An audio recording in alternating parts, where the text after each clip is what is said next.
You didn't move to Tokyo because everything was going well. You moved because nothing was. Back home, you had a degree that sounded impressive until rent was due. An ex who upgraded faster than your internet speed. Parents who asked when you were going to get serious like adulthood was a switch you forgot to flip. So you did what every restless 20-something with Wi-Fi and escapism does. You romanticized Japan. Neon streets in Shibuya, anime montages, late-night lo-fi walks under glowing signs, street food clips cut to cinematic music. You bought a one-way ticket to Narita with $1,100 in your bank account, a 3-week online TOEFL certificate, and the unearned confidence of someone who thinks struggle builds character instead of breaking it. The plan was clean. Teach English, learn Japanese, reinvent yourself. 3 goals, 0 timelines. Welcome to Tokyo. Population, 14 million. Number of people who noticed you arrived, 0. Your first night is in a capsule hotel in Shinjuku. Because apartment hunting from overseas turns out to be a bureaucratic obstacle course. Guarantor required. 6 months up front. Key money. You reread that one 3 times. Key money. A non-refundable gift to the landlord for the privilege of paying rent. You don't know a single person in this city. No guarantor. No connections. So you slide into a plastic pod and listen to the man next to you snore like he's fighting air itself. 4 inches from your face is the ceiling. You whisper to yourself, "This is the adventure." It sounds better in your head than it feels in your chest. 3 days of paperwork, polite rejection, and Google Translate humiliations later, you find something in Kitasenju. The forums describe it as authentic, which translates to affordable and far from cool. It's a 1K apartment, 1 room. The kitchen is technically a hallway with a burner. The bathroom is a molded plastic cube where shower, sink, and toilet exist in forced cooperation.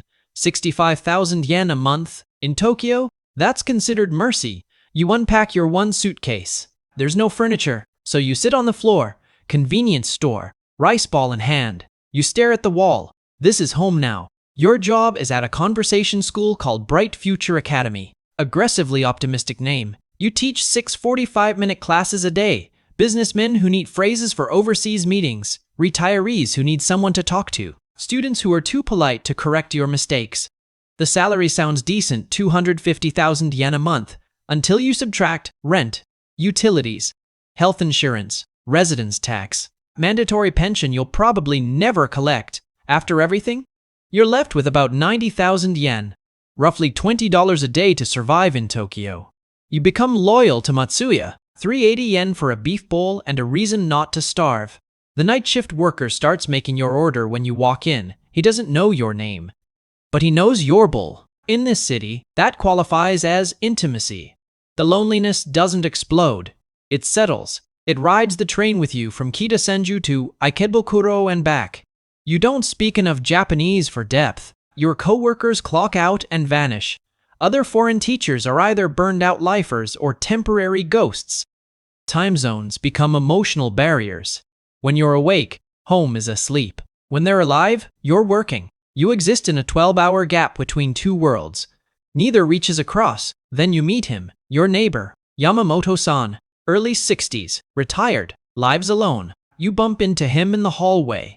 You bow awkwardly and say the only word you're confident with, "Sumimasen." He smiles. Not the polite Tokyo half-smile, a real one. He says something you don't understand. You blink helplessly. He disappears and comes back with a small plate of tamagoyaki.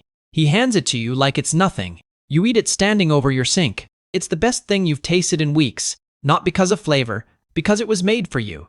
Yamamoto-san becomes routine. Mandarin's at your door. Shorthand written notes you translate word by word. Do your best today. You trade vocabulary like kids trading baseball cards. Friend. Tomodachi. He says the word and gestures between you. Something in your chest loosens. He takes you to the neighborhood sento, to the summer festival, explains baseball with dramatic gestures and patient repetition. You tell him about home. He tells you about his wife who passed, his son who calls once a month.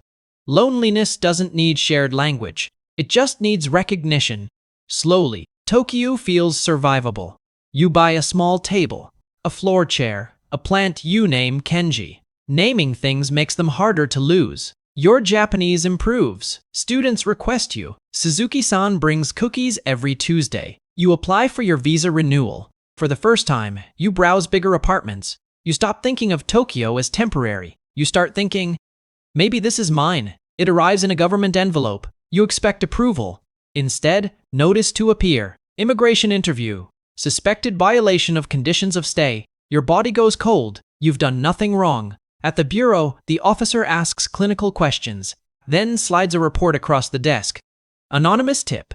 Allegation. Private English lessons for cash. Detailed. Dates. Times.